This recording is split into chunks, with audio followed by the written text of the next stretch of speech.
Friends അങ്ങനെ റോട്ടി കൂടി തരം വരെ നടക്കുമ്പോഴത്തേക്കുണ്ട് രണ്ട് ആൻറ്റിമാർ എന്നിട്ട് മാങ്ങ പറിക്കുന്നത് ഒരു എളുപ്പമില്ലാണ്ട് ആൻറ്റി ഒരു മാങ്ങ തരുമെന്ന് ചോദിച്ചപ്പോഴത്തേക്ക് ആൻറ്റി ഒരു മാങ്ങ പറിച്ചു തന്നു കേട്ടോ. അപ്പം നല്ല പുളിപ്പുള്ള മാങ്ങയെന്ന് കേട്ടോ പറഞ്ഞത്. പക്ഷേ 2-3 ദിവസം ഇരുന്നിട്ട് മാങ്ങ പഴിക്കുന്നില്ലേ.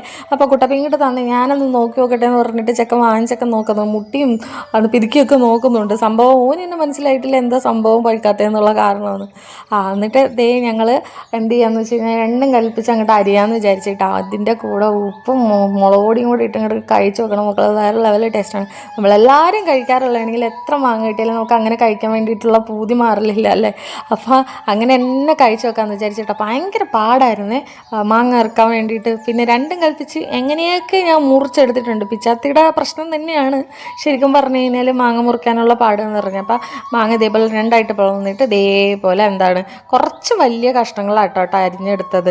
അതാണ് കുറച്ച് എന്താ പറയുക അങ്ങനെ ഉപ്പും മുളകും കൂട്ടി കഴിക്കാൻ വേണ്ടി ടേസ്റ്റ് കൂടുതലെന്നിങ്ങനെ എന്താണ് പറഞ്ഞു കേട്ടിട്ടുണ്ട്. നമ്മുടെ കാരണവന്മാരൊക്കെ പറഞ്ഞു കേട്ടിട്ടുണ്ട് കേട്ടോ. സത്യത്തിൽ ഞാനങ്ങനെ പറഞ്ഞൊന്നും കേട്ടിട്ടില്ല, വെറുതെ തള്ളിയതാണ് കേട്ടോ. നമുക്കിഷ്ടമുള്ള പോലെ മുറിക്കാം. അപ്പോൾ ഉപ്പും കൂടി ഇട്ട് കൊടുത്തിട്ട് പിന്നെ നമ്മുടെ എന്താണ് കുറച്ച് മുളക് പൊടിയും കൂടി ഇട്ട് കൊടുക്കുന്നുണ്ട് കേട്ടോ. എനിക്ക് ഈ കൈ എരിയാൻ വല്ലാത്തതുകൊണ്ട് അന്നൊരു ദിവസം എന്താണ് മാങ്ങ ഇതേപോലെ ഉപ്പ് ഇത് ചെയ്തിട്ട് കണ്ണിൽ വെച്ച് തിരുമ്മി കൊടുത്തു. അതിന് ശേഷം ഞാൻ സ്പൂൺ കൊണ്ട് അല്ലാണ്ട് മുളക് പൊടി മിക്സ് ചെയ്യില്ല കേട്ടോ.